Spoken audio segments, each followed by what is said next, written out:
Good evening, friends. So I'm back on Monday evening 4 o'clock और in speech में आपका स्वागत है. आज का मेरा टॉपिक है cure yourself from the ecclesiastics. मतलब अपने आप को जो आप एक्सक्यूज़ेस देते हैं, आप पहले अपने आप को उससे क्योर करें. नाउ हम जब ऑफिस जाते थे, मैं जब स्कूल जाती थी, तो मुझे याद है मंडे मॉर्निंग बहुत ज़्यादा लेज़ी मॉर्निंग होती थी मेरे लिए. And I use to give, मैं अपने दिमाग में बस कुकिंग करते करते एक ही करती थी कि आज मैं क्या एक्सक्यूज़ दूँ कि मुझे छुट्टी लगानी पड़े. ठीक है, तो एक्सक्यूज़ेज़ आर एक्चुअली, जो कहते हैं ना कि अब पहले हम लोग अपनी लाइफ में बहुत सारे माइलस्टोन्स बना लेते हैं ना, कि मुझे 1 साल के अंदर ये क्रॉस करना है, या इतने साल में मुझे ये क्लियर करना है, और इतने टाइम पे मुझे ये कर लेना है. लेकिन जो पर डे चैलेंजेस आते हैं, एक्सक्यूज़ेज़ आते हैं जो आपको रोकते हैं, आप अपने आप को उनसे कैसे उभारते हैं, ये एक सबसे बड़ा चैलेंज है. और अगर आपने उस चीज़ को क्रॉस कर लिया तो डेफिनेटली आई थिंक ये जो इतनी बड़ी बीमारी है एक्सक्यूज़ेज़ की, वो आपकी लाइफ से शायद ख़त्म हो जाए. तो इन बिटवीन जब मैं इस टॉपिक को प्रिपेयर कर रही थी, तो मैंने 3 मेजर एक्सक्यूज़ेज़ के बारे में देखा, एंड मैंने अपनी लाइफ में उनको किस तरह से यूज़ करी थी वो भी मैंने देखा. और बाद में मुझे अपने आप पे शर्म भी आ गई कि हाँ, मतलब ये एक्सक्यूज़ेज़ कितने लेम थे, और मुझे ऐसे एक्सक्यूज़ेज़ कभी नहीं यूज़ करने चाहिए अब आगे, अगर मैं अपनी लाइफ में ग्रोथ चाहती हूँ. तो पहला एक्सक्यूज़ था हेल्थ का. लाओ, हम लोग हेल्थ को लेके बहुत सारे एक्सक्यूज़ेज़ देना शुरू कर देते हैं, और ये बहुत कॉमन है. हर कोई अपनी लाइफ में हेल्थ के बारे में बहुत ज़्यादा एक्सक्यूज़ेज़ देता है ना. सबसे बड़ा एक्सक्यूज़ तो जैसे मुझे याद है कि हम बहुत ज़्यादा बैठे हुए हैं, तो सडनली होता है हमें सिर में बहुत दर्द हो रहा है, और मैं पता नहीं जहाँ भी उठती हूँ तो सिर में, मतलब आँख खोलती हूँ तो सिर में दर्द होता है, चलती हूँ तो मतलब बैठा नहीं, चक्कर आने लगते हैं. तो बेसिकली वो छोटा सा सिर दर्द, लेकिन उसको हम बोल बोल के इतना ज़्यादा उसको एग्जैजुरेट कर देते हैं कि लास्ट में वो एक बीमारी में ही तब्दील हो जाती है. तो मतलब आप उस बीमारी को बेसिकली क्या कर रहे हो, मतलब आप बीमारी को ढूंढ रहे हो कि वो आपसे आके चिपके, या आप सचमुच उस बीमारी से दूर रहना चाहते हो. बेसिकली बीमारियों का सबसे बड़ी प्रॉब्लम ये कि हम जितना उनको डिस्कस करते हैं ना, उतनी ही वो हमारी लाइफ से और चिपकती चली जाती है. दिस इज़ व्हाट हम एक्चुअली कहते हैं ना, कि एनर्जी, जो भी एनर्जी हमारे ऑरा में है, हम उसको अट्रैक्ट करते हैं. तो बेसिकली बीमारियां भी तो हम अट्रैक्ट ही कर रहे हैं ना. हम जितना उनके बारे में बात कर रहे हैं, it means we are attracting those disease also for us, right. कि कहीं मुझे बीपी ना हो जाए, या कहीं मुझे डायबिटीज़ ना हो जाए, या कहीं मुझे ये ना हो जाए, मतलब कहीं मुझे अल्सर ना हो जाए, या कहीं मुझे स्किन डिजीज़ ना हो जाए, ये ना हो जाए. क्योंकि आपने किसी को देखा, कोई उसमें सफ़र कर रहा है, और सडनली आप उस चीज़ को अपने ऊपर बोलना शुरू कर देते हैं, एक्सेप्ट करना शुरू कर देते हैं. तो उस चीज़, ठीक है, आपने उस किसी को देखा कि कोई बीमारी से गुज़र रहा है, तो आपने उसके ऊपर ये तो देख लिया कि वो उस बीमारी से गुज़र रहा है, पर क्या हम उस बीमार जो पेशेंट उस बीमारी से गुज़र रहा है, क्या हम उस डॉक्टर के लिए थैंकफुल नहीं है कि एटलीस्ट उस बीमारी का उसने क्योर ढूंढ लिया है, और वो बंदा उस चीज़ से रिकवर भी करने लगा है. दूसरी चीज़, अगला इंसान अगर कोई बीमारी से गुज़र रहा है, इट डज़ंट मीन कि हम भी उस चीज़ से गुज़र सकते हैं. हमें बस ये कि हम ये प्रे कर सकते हैं कि मुझे ये बीमारी ना लगे, इसके लिए मैं ऐसा क्या करूँ, राइट. मैं उसके लिए ऐसा क्या कर सकता हूँ कि ये बीमारी, मैं अपने आप को कितना फिट रखूँ कि कोई भी बीमारी मुझे ना लगे. फॉरगेट कोई मतलब स्किन या कोई भी एलर्जी वाली बीमारी हो. मैटर सिर्फ ये करता है कि आप कौन सी बीमारी को बहुत ज़्यादा बात करें. मेरे हिसाब से जितना कोई चीज़ को डिस्कस करने लगे, वही चीज़ आपकी लाइफ में आती चली जाती है. सक्सेस की बात करोगे तो सक्सेस आएगा, फेलियर की बात करोगे तो फेलियर आएगा.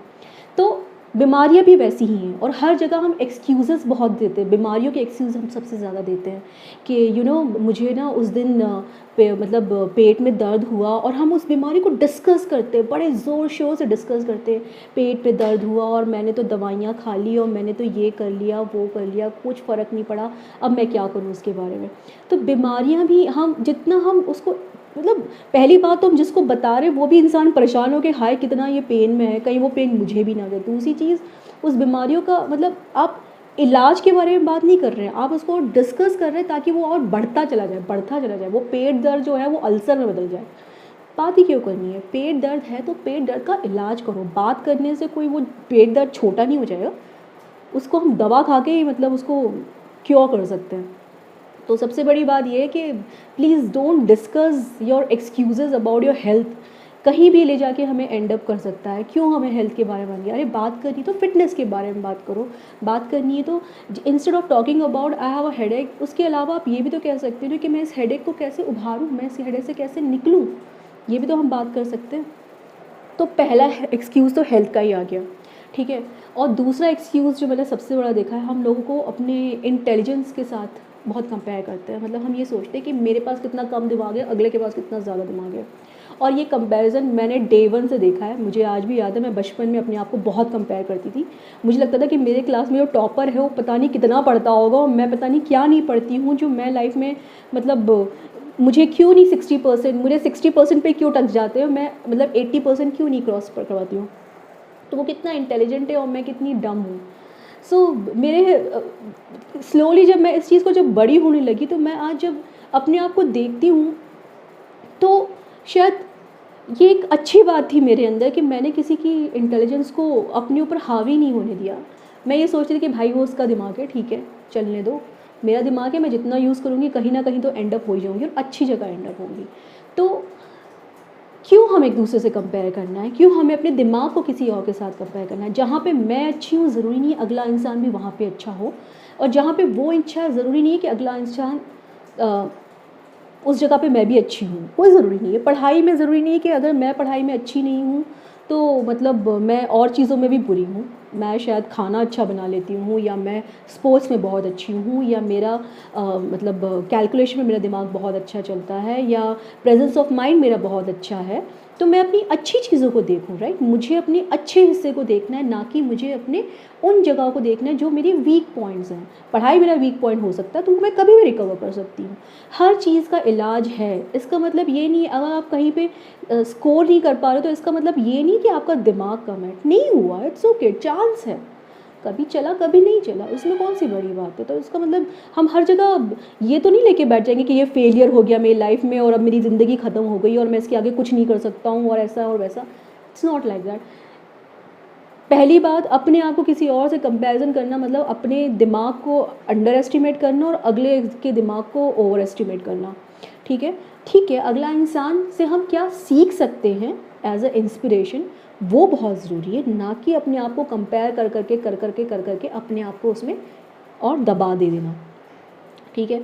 तो मैं बहुत इंटेलिजेंट तो नहीं थी जब मैं स्कूल में जब पढ़ाई करती थी, बट आज मैं बहुत अच्छा कर रही हूँ अपनी लाइफ में। मैं बहुत खुश हूँ, मैं बहुत हेल्दी हूँ, मैं बहुत अच्छे से लाइफ में पढ़ना नहीं पड़ा तो क्या हुआ, खाना बहुत अच्छा बना लेती हूँ, डांस बहुत अच्छा कर लेती हूँ, लोगों से बात बहुत अच्छी कर लेती हूँ, आप लोगों के सामने हूँ आज मैं। तो कोई चीज़ ये मेरा एक्सक्यूज़ नहीं बना। मैंने अपनी इंटेलिजेंस, मैंने अपने आप को कभी अंडर एस्टिमेट नहीं किया। मैंने हमेशा अपने आप को ये सोचा कि मैं कहीं ना कहीं कुछ ना कुछ तो अच्छा कर ही लूँगी।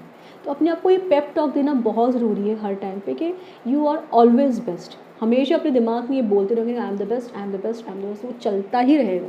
You will one day become a best. हो ही नहीं सकता कि आप बेस्ट ना हो। और तीसरा एक्सक्यूज़ जो है बहुत बड़ा, जो मुझे लगता है कि मैंने इन दिनों में बहुत दिया था, वो था एज से रिलेटेड कि अब तो मेरी ये कोई एज ही नहीं रह गई है, मतलब मैं इस चीज़ के लिए लायक नहीं हूँ, मेरी एज निकल चुकी है। भाई आप कोई कॉम्पिटिटिव एग्ज़ाम दे रहे हो, या किसी एग्ज़ाम में जाके बैठे हो, या किसी कमीशन की तैयारी कर रहे हो, या क्या कर रहे हो, ठीक है, कोई एज नहीं है वहाँ पे। एज बार होता है लाइफ में कुछ करने के लिए, कोई एज बार नहीं होता है। फिर चाहे वो आपका मतलब आपकी एक्सरसाइज का हो, फिर चाहे वो आपके बिजनेस का हो, फिर अगर आपके कुछ लाइफ में कुछ गोल्स हैं जो आपने बना रखे हैं, जो आपको लगता है कि जो आप पहले नहीं कर पाए अब करना चाहते, तो उसके लिए भी कोई लिमिटेशंस नहीं है। एक छोटा सा एग्जांपल दूंगी मेरी हेल्थ से रिलेटेड का। इन दिनों में कुछ एक्सरसाइजेस ऐसी थी जो मैं नहीं कर पाती थी। मैं हमेशा इस रीज़न को लेकर तैयार हो जाती थी कि मेरे पैरों में बहुत दर्द है और अब मेरी एज नहीं रह गई है, क्योंकि I too compare myself with my son. मैं अपने बेटे को देखती थी उसकी बॉडी कितनी फ्लेक्सिबल है और वो मतलब कितनी अच्छे से कर लेता है और मैं नहीं कर पाती हूँ। बट वो बच्चा है, उसकी बॉडी फ्लेक्सिबल है, उसकी बॉडी को मैं जैसे मोल्ड करती जाऊँगी वैसी होती जाएगी। मैंने अपनी बॉडी को खुद ऐसा बनाया है। आज शायद मैं आज से प्रैक्टिस करने शुरू करूँ तो अगले 5 साल में मेरी बॉडी भी इतनी ही फ्लेक्सिबल हो जाएगी, ठीक है। तो उसके लिए कोई एज नहीं चाहिए। और दूसरा इंस्पिरेशन बना जब मैंने एक यूट्यूब पे एक वीडियो देखा था, जिस वीडियो में एक बंदी थी जो अबव 90 एज की थी, जो वो डंबल्स कर रही थी। उसको देख के लगा कि उसके लिए तो कोई एज नहीं है। मतलब जो इंसान 90 की उम्र में डंबल्स कर सकता है, मैं तो स्टिल 30s में हूँ, मतलब मैं तो और भी अच्छा कर ही सकती हूँ अपनी लाइफ में। तो there is no age gap for anything. अब लाइफ में अगर आपको मॉडलिंग करनी है तो ज़रूरी थोड़ी है कि आपको मतलब उसके लिए 30 साल का ही होना था। अरे आप 60 साल में भी मॉडलिंग कर सकते हो, अप टू यू कि आपको क्या करना है, ठीक है। There is no age limit for anything. सारा एज लिमिट आपके दिमाग में है और कहीं नहीं है। दूसरी चीज़, एक वो स्टोरी आप लोगों ने अगर सुनी हो जिसमें एक पानी का ग्लास का देखा जाता था। उस पानी के ग्लास में ये होता था कि आप यू नो आप किसी एक प्रोफेसर ने वो पानी का ग्लास रख दिया उन लोगों के सामने, स्टूडेंट्स के सामने, और उनसे कहा कि आप इस ग्लास में क्या देख रहे हैं, क्या ये ग्लास आधा भरा हुआ है या आधा खाली है, ठीक है। तो लोगों ने बोला कि आधा खाली है, कुछ लोगों ने बोला आधा भरा हुआ है। अब जिन लोगों ने देखा आधा खाली है, उन्होंने वो चीज़ देखी जो उनकी लाइफ में नहीं है, और जिन लोगों ने बोला आधा भरा हुआ है, उन लोग ने अपनी लाइफ में ये देखा कि हमारी लाइफ में और कितनी पॉसिबिलिटीज़ है। आधा भरा हुआ है मतलब उसमें हम पानी और डाल सकते हैं और भर सकते हैं अपनी मेहनत को, और हम आगे बढ़ा सकते हैं। हम ही वो आधा ग्लास हैं।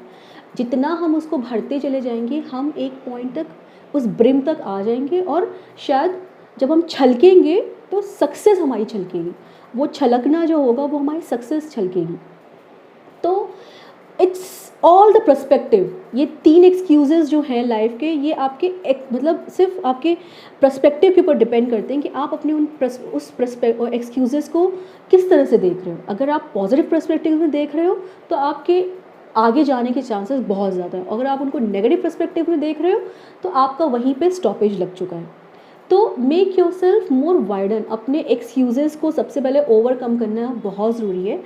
आज अगर आप अपने एक एक्सक्यूज़ेस को ओवरकम कर गए तो कल आप दूसरा भी कर जाओगे, तीसरा भी कर जाओगे, चौथा भी कर जाओगे।